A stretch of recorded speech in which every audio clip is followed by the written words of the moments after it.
The centre of Brisbane ground to a halt at lunchtime because of a noisy protest by a convoy of frustrated truckies.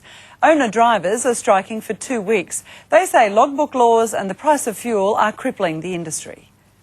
They assembled at a truck stop, a few hundred owner-drivers united in desperation. Their strike wasn't backed by the union, but these drivers say they're not radicals. They're battlers who are facing financial ruin. A lot of us are just family men that just want to go to work and earn a living and not get cruelled by it. It used to cost me $500 to go from Brisbane to Sydney, now it costs me $900. So 43 trucks rumbled out of Rockley and made their way into the city. The Long Distance Owners and Drivers Association wants truckies to be paid by the hour, not kilometre.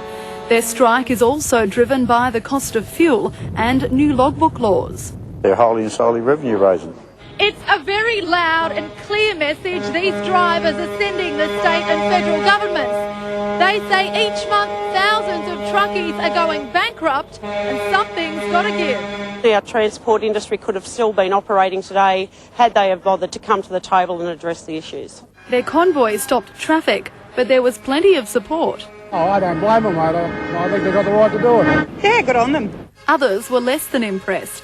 It's not going to change anything and it just mucks everyone else around it. The National Road Transport Forum is all for drivers parking at home, but condemned the CBD spectacle. It's disgusting, to be quite honest.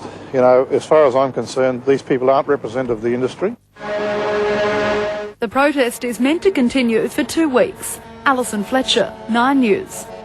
So what impact is the protest going to have? Melissa Downs has been checking supermarkets and other retailers. Melissa, there has been a bit of panic buying. There certainly has. People just don't know what to expect or how long it will last. And with truckies warning that we could run out of food, a lot of shoppers thought it was better to be prepared.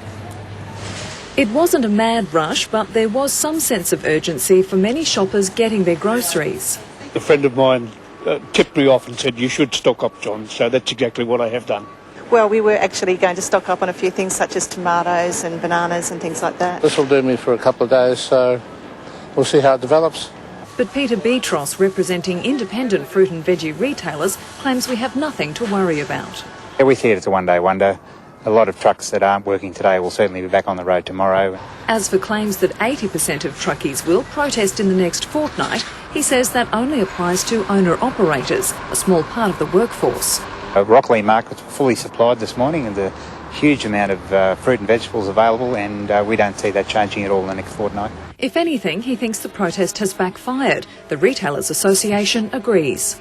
Look, retailers are in the middle of this and we are feeling like we're being held to ransom, and consumers will be the people that pay the price. We may feel the cost of that with meat. At the Toowoomba sale yards, cattle and pig numbers were down by a third. Everything is getting affected right from now, and hopefully it'll be over by the weekend. And buyers had to arrange transport for anything they bought. Maybe in a wheelbarrow. I think a lot of them have their own trucks, I think. As for the big supermarkets like Coles and Woolworths, they should not be affected. They say they've stockpiled their distribution centres. Also, their drivers are contracted, so they've confirmed they won't take part in the protests. Heather. All right, thanks, Melissa.